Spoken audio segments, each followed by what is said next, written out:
Bonjour à tous et bienvenue dans notre moment éco quotidien. Aujourd'hui, et comme tous les autres jours, nous allons suivre une personne durant toute une journée et observer les gestes qu'elle met en place pour le développement durable. Aujourd'hui, nous allons suivre Louise Mar. Dès son réveil, Louise effectue des gestes simples et rapides pour le développement durable. Tout d'abord, elle pense à éteindre toutes les lumières lorsqu'elle sort des pièces, puis lorsqu'elle se brosse les dents, elle veille à ne pas utiliser trop d'eau. Ces gestes peuvent paraître inutiles car trop minimes à l'échelle de la planète, mais si tout le monde les faisait, nous pourrions arriver à des économies de nos ressources considérables. À présent, Louise, bientôt prête à partir, vide les poubelles. Elle trie les déchets recyclables et ceux dits inertes qui ne peuvent pas être réutilisés. En faisant cela, elle donne une nouvelle vie à certains matériaux. Le recyclage, en général, permet de limiter l'épuisement en ressources de la planète, comme par exemple limiter la déforestation. Toute sa famille fait très attention à bien trier les déchets et finalement cela nous permet de nous rendre compte qu'il y a beaucoup plus de déchets recyclables que de déchets inertes dans les poubelles de la famille Mar. Fin prête, elle peut partir pour le lycée.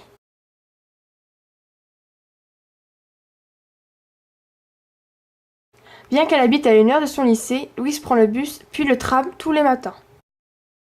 En effet, les transports en commun sont une solution efficace et évidente pour la réduction de la pollution des villes. Vous l'avez sûrement déjà remarqué, mais souvent, aux heures les plus chargées, les personnes sont seules dans leur voiture. Cela pollue beaucoup et en plus est inutile. Donc, les transports en commun et le covoiturage sont de bonnes choses.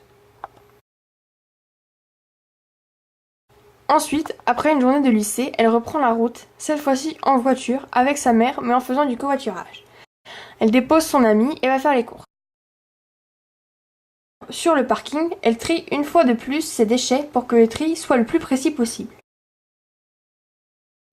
Ici, elle jette les vêtements usagés pour qu'ils soient redistribués à des organisations solidaires ou recyclés.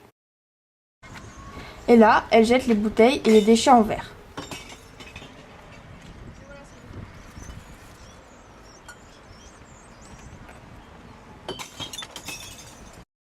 Puis, pour terminer son tri, elle jette les piles et les cartouches d'imprimante dans encore d'autres poubelles spécialisées.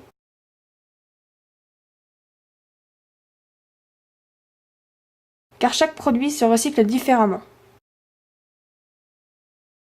De retour chez elle, elle va prendre une douche.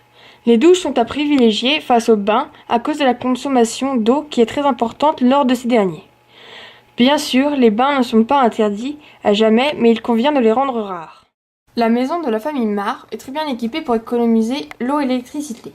En effet, elle dispose d'un panneau solaire sur le toit.